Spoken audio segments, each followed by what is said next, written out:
Hello everyone, welcome to Herald Global. Today we have with us Mr. Sudhanshu Pandey, a versatile Indian actor, singer, writer and producer known for his impactful roles in Hindi television and films, including the popular show Anupama. Beginning as a model and member of India's first boy band, he has built a diverse career spanning music, lyric writing and production, showcasing his creative talents across multiple platforms over 2 decades. Let's deep dive into his journey. I am Saimik and you're watching Mindspeak. Let me begin by asking you, after your successful stint in your model career, you debuted with Beta. What inspired you to be an actor? Basically, I started my career as a model when I was still a teenager, and I was modeling for the first 4 years of my life. Sure. 3 to 4 years, I was just doing fashion and other advertising work. I endorsed almost all the top brands in the country during that time, from between 94 to 97. And the topmost brands, whether it was Bhilwara Suitings, with which I began my career, or Dick Jam, or Ray-Ban, or Monte Carlo, or Nivea Cream, or the TVS Footy, or you name it, and I was endorsing. I was the face of almost every brand, and I did that for 4 years. I was doing all sorts of fashion shows I started with my mentor Rohit Bal, and then I went on to doing, all those designers in Delhi, which are known to be the icons, the fashion icons, the designers, designing icons of the country. Whether it's JJ Valaya, Ashish Soni, I did shows for Gabbana. I did an international show for Jean-Franco Ferré. So I kept doing that 4 years of my life. That's all I did. And then obviously when I moved to Bombay in 97 January, I obviously moved to Bombay with a mindset that I need to now also start exploring the field a little ahead, and a lot more than I have till now. So that is where this whole thing about acting came in, and I got an offer from B.R. Chopra, his office. I got a call from there, and I was offered this show called Beta. Yes. And that's how I did Beta. And simultaneously, I think I did a show for Ekta Kapoor called Kanyadan. And simultaneously, I also got my first feature film as a parallel lead with Akshay Kumar called Khiladi 420, yes. So all this happened around the same time. Okay, so since you mentioned, we are going back to the beginning itself. So will you call it a struggle when you reached Bombay? How was it like? I think struggle was more internal than external. Internal struggle meaning you're in a new place, you're in a new surrounding, you are in a new state altogether, with a different culture, with a different mindset, with a slightly different way of looking at life. Bombay was very different from what we had lived in before that. Yes. So I think that was the struggle. Not really a struggle, but a little struggle to understand and adapt to the kind of life we were going to live for the rest of our lives in Bombay, and that is what I would call a struggle, if I can call it that. Okay, India's first boy band, okay, that is band of boys. How did that happen to you? That's so. This also happened by chance, because I was, I had a friend who was also used to model and act. His name is Karan Oberoi. He wanted to become a singer, and he was very keen on launching his own album. But the gentleman he was in talks with, I think they chanced upon this idea of starting a boy band, and because India has never seen a boy band, so why not put together 4-5 decent looking boys who can dance and sing at the same time, and if they can't, we'll train them to do so, and why not have a boy band, start a boy band, and that idea, that is where it came from. And I was roped in by first Mr. Karan Oberoi, and then obviously the gentleman who was putting in the money and the marketing. And because they thought that I could sing, and they loved my voice and everything. So that is how it happened. And I became a part of India's first ever boy band that went on to become iconic. And we've given some songs which are still equally popular and loved amongst a lot of people. Definitely. Vanraj Shah in Anupama. It's an iconic show and it was a landmark for, I believe it's a landmark thing for your career. Okay, so please tell us more about it. See, an actor is always as good as his last project, and I would say that yes, it has been landmark in terms of the popularity, and this goes on to show that the power of television is very, very strong. Okay. It is something that it's difficult, it's unparalleled. I would say, to match it unless you become a very big superstar in films. It gives you a different kind of popularity and reach. But television does that very quick. And but the downside to television is that people also tend to forget you equally fast when the show goes off air. Okay. So television, I would always say that it gives you a lot of popularity, but not stardom. I think the stardom only comes from bigger screen because that's the concept, that is the myth of the bigger screen. And although even television stars, the big television stars today are called, they have a lot of stardom and True. popularity. But I think it's like, unless you have a show like Anupama, like Anupama it was beyond just a television show. It was just, it was not just a serial or another show on television. It went on to becoming a cult. True. It went on to becoming something that cannot be planned and executed. It has to be a blessing by the Almighty to fall in a category like that. And with that, even the characters from the show becoming equally iconic. It's like Vanraj Shah, I would say, is like the Gabbar Singh. I've always said that it's like the Gabbar Singh of Indian television. Vanraj Shah is back. That one dialogue became so famous and popular. It became so iconic. It's like kitne aadmi the of Gabbar, in Sholay. The same experience that I have whenever I go anywhere and people come up to me saying Vanraj Shah is back and all that stuff. Very true. So it is, we got lucky with the show, but I think not every television show is like that. Television has a very fickle popularity. It comes and goes very fast. And like I said, unless you become a show like Anupama became, and the characters equally iconic, it is difficult, to match the kind of stardom the films give you, so that is there. And OTT, I would say, somewhere in between the films and television. It is a medium in between films and television, literally. But also, I think it is. It's also for the niche audiences, and it is. It's not a popular genre. Unless something works really well, and a lot of people would have seen it. But still, the middle class, largely across our country and abroad, the Indians abroad, they like to watch television, and they only watch television, and they are hooked to the Indian television industry. Okay, since we're talking about Anupama, how do you prepare for a such complex and polarizing character? What kind of research do you do, or any kind of inspirations which was there? No, inspiration always comes from the character itself. If the character is very well written, it can become the biggest inspiration for any actor. And as far as preparation is concerned, I believe in internalizing the character, trying to understand what the mindset would be of that particular character in those situations and react accordingly. I think it's a very spiritual business. I always feel that acting is a very spiritual business because you have to internalize, you have to do an inward journey with the character. You have to hold the character and take a dive inwards, and go with it and discover it more and more as you go inside.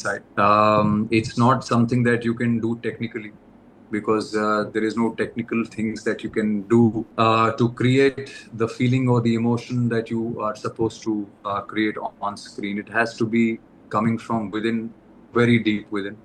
So I've always felt that acting and performance is a very, very spiritual job. And if you understand it like that, then I think you will know where I'm coming from and what kind of preparation you would need.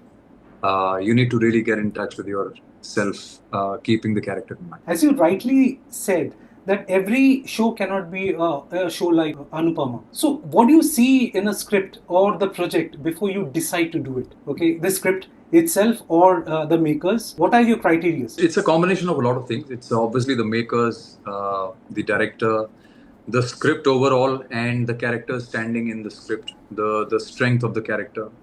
What does it give me? Does it challenge my intellect? Does it give me a chance and the scope to be able to create something interesting, something that people can fall in love with, something that can give me rewards? As an actor, because that's what an actor's greed is, to get rewarded by the audience's love when he's performing something, when he's giving something to them. So that is what I look for. I mean, it's a combination of a lot. Okay, so you have been a part of the Traitors. You recently participated. It's an unscripted kind of a project.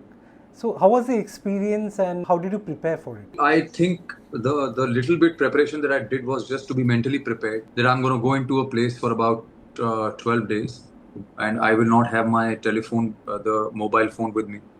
I will have no connect with my family. I'll have no connect with anybody. I'll have to be completely disconnected and be in a completely alien atmosphere and an alien space. And that is the only thing that I kept in my mind. And I think I had the best time, one of the best time in shooting anything that I've done in my life, because I was totally disconnected from all the, necessary evil that you have in your hand that's called mobile phone, Plus, it was like a detox because you're not getting consumed by the social network and all of that for so many days. And you're meeting new people, you're getting new insights, you're seeing new people, new behaviors, new atmosphere, new energy, new auras. You discover so much, when you meet so many people in a new space altogether. And I think I had a great time. So I didn't really prepare much. I would say I just told myself that, go with the flow and just be ready that you are not going to be connected with anybody. So it was very easy for me. I don't think I felt anything at all throughout those days. And I had a great time. Staying disconnected for such a long time, does it bring some kind of anxiety? Like, maybe you're missing out on something else. Okay, maybe something was on your way and you're completely disconnected from it. Does that play in your mind? If I did feel like that, I would be worried because that means I have a problem. But because I didn't feel anything at all, I know that I was completely sorted and I'm absolutely normal. So if I don't have a phone, I don't think I would, I would get any sort of anxieties or be hospitalized for that. So I was very happy to know that I was completely unaffected by it.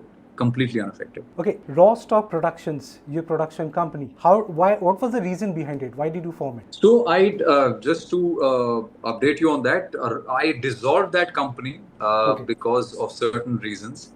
But I would be starting anew because I'm working on my own home productions with some scripts and all of that.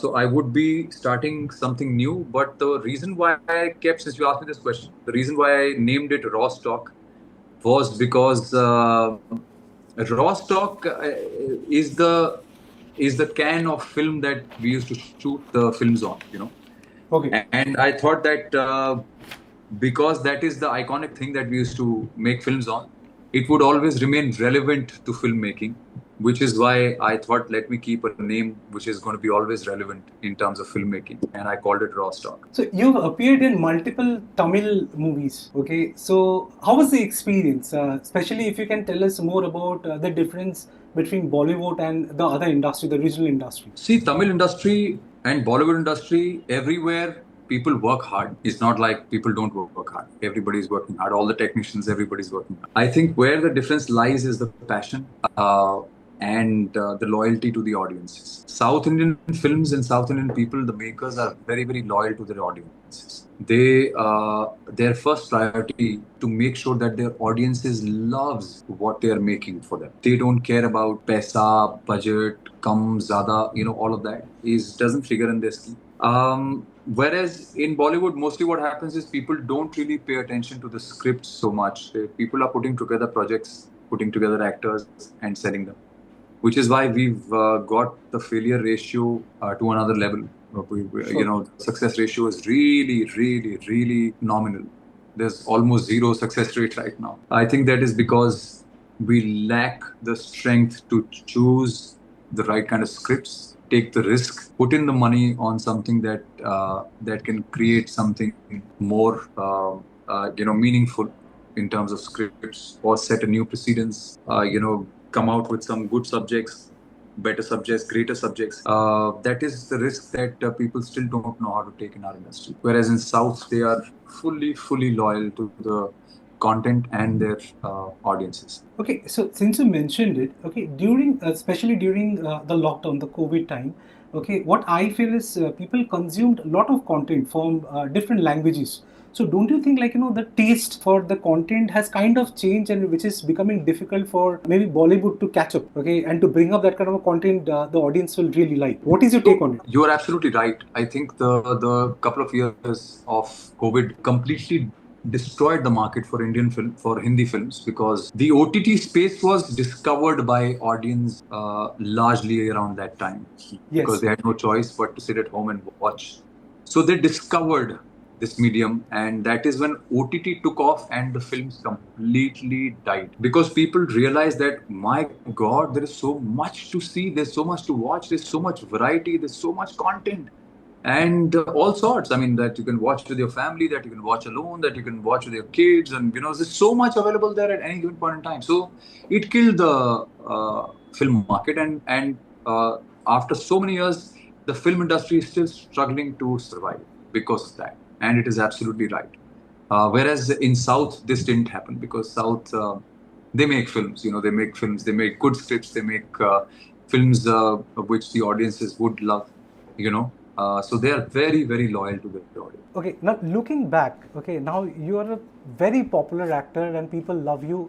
Okay, I've also been a big fan of yours. Okay, if I ask you, like, looking back, what has been your biggest challenge in your career? I think life itself is a challenge. Every day is a challenge. At the same time, I feel life is something that will keep challenging you, but also keep providing answers for you, as long as you are aware and you're looking for the answers, and move on and also learn from what life is trying to tell you. And so I would say that life is a challenge every day. You must accept the challenge. You must learn, because the challenges are not necessarily to disturb you or destroy you. They're also to build you. And I think if you want to build yourself correctly, nicely, and become a wise man in the later part of your life, I think you need to be very aware of what life is trying to tell you every single day and every minute. And I've learned a lot. I keep learning. Even now, I keep learning. Every experience for me is enlightenment. Everything that I go through is enlightenment for me. So I keep learning, and I think life keeps throwing challenges at you all the time. Okay, so please tell us about your ongoing and upcoming projects. So right now, I would be honest, I haven't signed anything, but I've been in talks for a few things, and hoping that one of that works out, because there is something very interesting that I would love to do, and if that happens, or when that happens, I would be very, very happy and delighted to share. But all I can say is that I'm going to do something very big. That is very, very sure. My last question to you, okay? Since you come from modeling and then you have entered into acting, so if you have a word of advice, okay, for the aspiring models of the actors. Take your profession seriously. I think that is the most important. Understand the gift of life, understand the meaning of health, understand the meaning of mental health, understand the meaning of perseverance, patience, and kindness. I think all these qualities, if you really club them together, then you can go a very, very long way. Because at some point in time, you are going to need patience. At some point in time, you are going to need perseverance. As at some point in time, you are going to need the importance, or to understand the value of mental health and health and life itself. So there is a lot you can do if you just club these things together. I think there's a lot you can do in life. Okay, thank you so much, Sudhanshu. It was lovely talking to you. Thank you so much. Very insightful. Thank you so much. Lovely meeting you. Thank you so much.